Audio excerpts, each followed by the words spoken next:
Another year has passed and another year begins. 2017 was a good year for anime. Not the best by a long shot, but definitely not the worst. There were a lot of fantastic shows that aired, but only a select few stood out from the pack and really surprised the community. Also, there were some that just made me wonder who the hell in their right mind comes up with such smoldering piles of trash in the first place, and why do they even need to exist? Anyways, I'm not here to talk about the bad stuff. Today, I am here to count down what I believe to be the top 10 best anime of 2017. Now, there are a few things I would like to mention before I continue any further with this video, as I realize that this is a passionate community and everyone has an opinion about almost every single anime that was ever made. However, I would like to remind all of you watching this video that this list is purely subjective and is according to my taste and overall enjoyment of these shows. This list is also not ranked, as I love all of these shows equally. And finally, if you happen to be a music lover, then be sure to check out my list of the top 10 metal albums of 2017, which you can find linked in the description and at the end of this video. Now, without further delay, let's begin.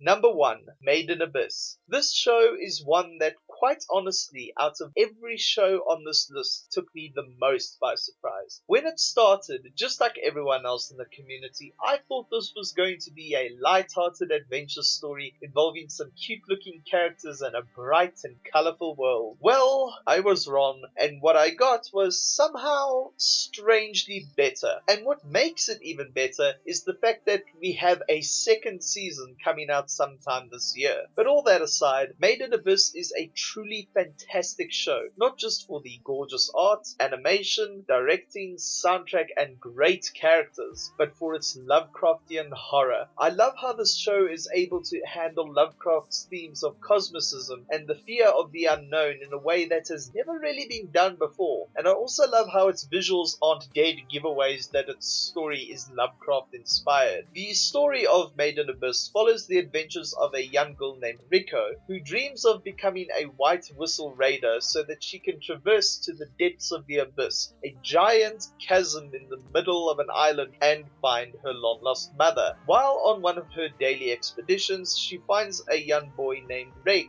who has seemingly lost his memories and appears to be more machine than human. Curious and determined to regain his memories and discover his origins, Rei soon finds himself accompanying Riko on her journey down into the abyss as she sets out on her journey after receiving what appears to be a letter from her mother telling her to meet her at the very bottom of the abyss. I will be making a video sometime this year going a bit more in depth on the Lovecraftian aspects of the show, but another thing I absolutely adored is how, despite its dark moments, there is always an underlying message of hope, and it's presented in everything from the way most of the characters interact with one another to the more beautiful elements of the abyss as Reg and Riko continue on their journey to find Riko's mother. I don't want to give too much away about this show for those of you who have yet to see it, but it was the second highest ranked show of the year, and it definitely didn't get those ratings for show. So if you haven't seen this anime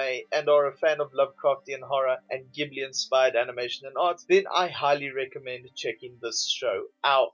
Number 2, Little Witch Academia. Unfortunately, before this video was recorded and before I started the script, the news got out that the writer for this show had passed away at the age of 58. May she rest in peace. Anyways, Little Witch Academia is the latest offering by Studio Trigger, the same studio that is responsible for shows such as Kill la Kill and Kiznaiver. And the story follows a young girl named Ako, who, after seeing a magic show by the amazing Shiny Chariot as a child, decides to study at the prestigious Luna Nova Academy to become a witch who can entertain people and make them smile just like her idol. This show was just really cute, hilarious, fun, and an absolute blast to watch. The best way I can describe this show is that it's a much more light-hearted, cute, and comedic take on Harry Potter. Obviously, it has significant differences that make it its own thing and not some kind of imitation, but for those looking for stories where the protagonist attends a special academy to learn something like magic, this is definitely one of the better works in that genre. The characters are all likable and lovable, and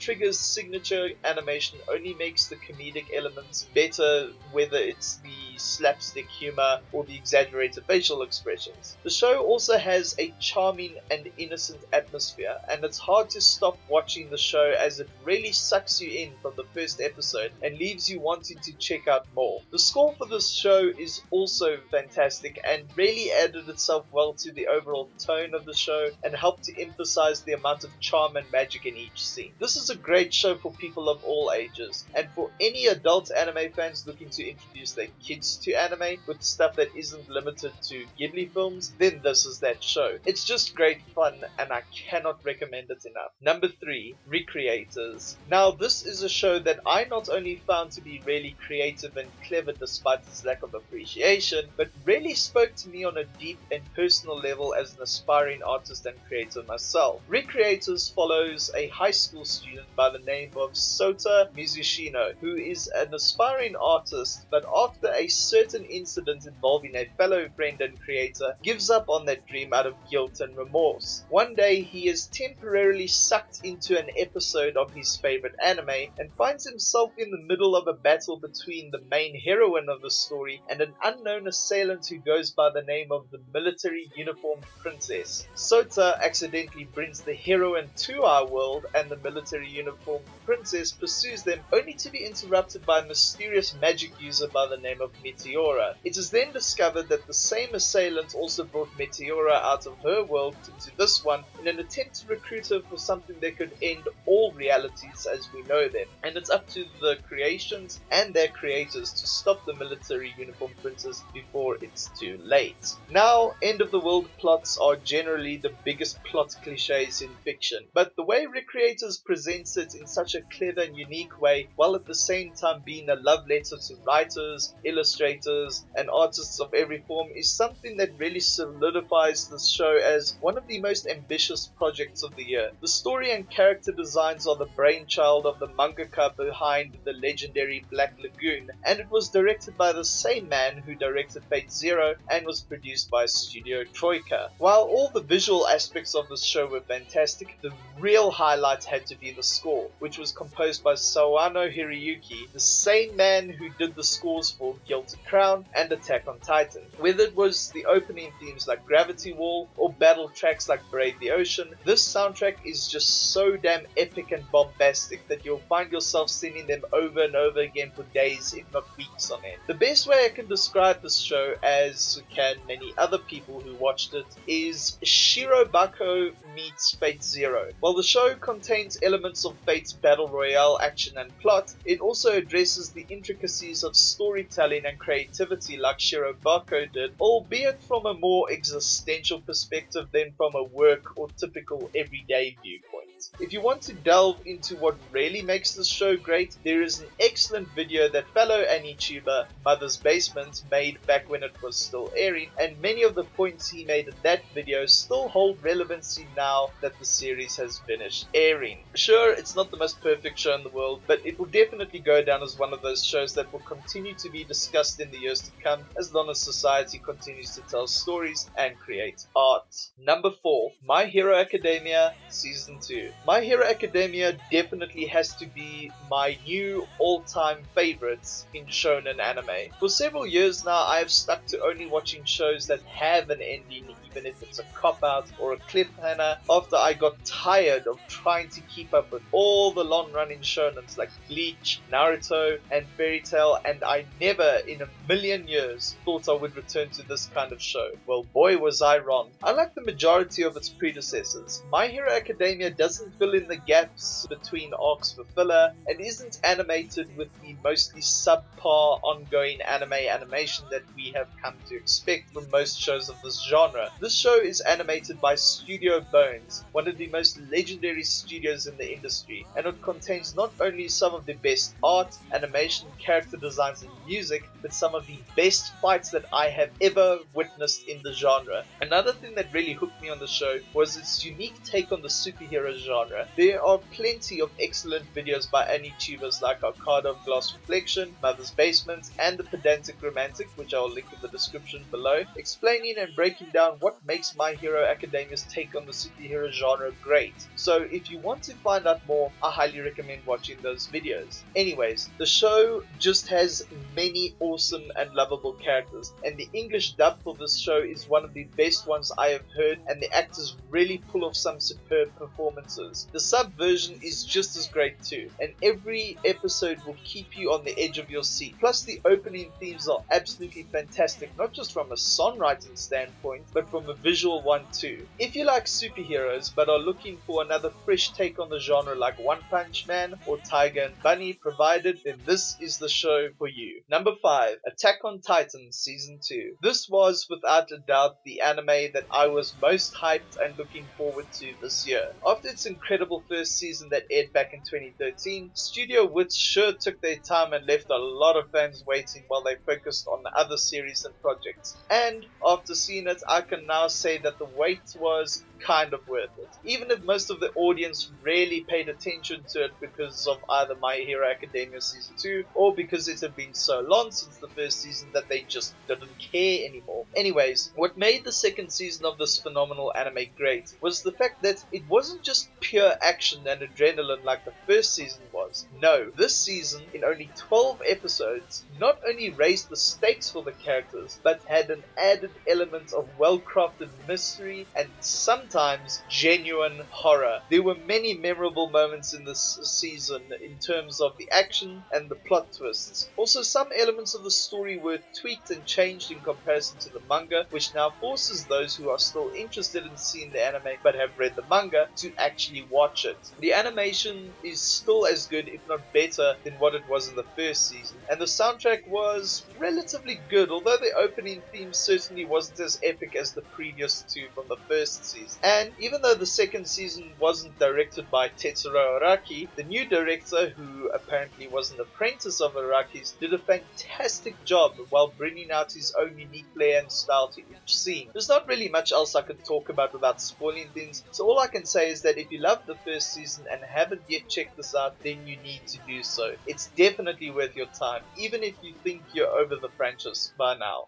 Number 6, Princess Principal. This is a show that I honestly wasn't expecting to be decent, let alone any good. But surprisingly, it was badass and a lot of fun, and I really enjoyed the overall feel of the show. In the early 20th century, the discovery of the substance Caverites allowed the production of advanced military technology and steered the country toward conflict. London is now divided by a wall, and the Kingdom and the Commonwealth of Albion battle a silent war where the espionage is the only weapon that can destabilize the enemy. A group of girls from the prestigious Queen's Mayfair School work as undercover spies for the Commonwealth. Led by Dorothy, an experienced driver with a striking personality, their group includes the talents of Angel Lecaire, a cold-blooded liar and expert sharpshooter, Chise, a proficient samurai, and Beatrice, a voice-mimicking specialist. They use their unique individual skills for the Commonwealth to survive in a dark world filled with conspiracy, mystery, and infiltration. In the shadow of the war, they have only one goal in mind: completing their mission. Now, by no means is this show a masterpiece or anything really groundbreaking, but it is a very intriguing watch and has a cast of likable characters. The animation is actually really good, and the backgrounds are definitely one of the show's strong points when it comes to making its steampunk setting feel real. That and the soundtrack by Yuki Kajiura is also awesome. The action in this show is also really well directed, animated, and choreographed, and the story is interesting enough to keep your attention even though there aren't many twists until the final few episodes. I also love how the character designs are able to strike a decent balance between cuteness and maturity. It's probably got to do with the fact that the outfits are sort of period pieced with slight alterations, but it also might be some of the political subject matter that the story brings up, the writing of the characters, and the performances of the voice actors. I would definitely recommend this show to anyone who is a fan of the spy, thriller, and steampunk genres, and it's great for a weekend binge session since it's only 12 episodes long. Number 7, Fate Apocrypha. Okay, so at the time of this recording, I haven't finished this show, but from what I've seen so far, I really enjoy this take on the Holy Grail War with its slightly altered rules and refreshingly different cast of characters. Granted, it's no Fate Zero, but it's still a good watch from what I have seen. The Holy Grail is a powerful ancient relic, capable of granting granting any wish the beholder desires. In order to obtain this power, various magi known as masters summon legendary heroic spirits called servants to fight for them in a destructive battle royale, the Holy Grail War. Only the last master-servant pair standing may claim the Grail for themselves, yet the third war ended inconclusively as the Grail mysteriously disappeared following the conflict. Many years later, the Magi clan,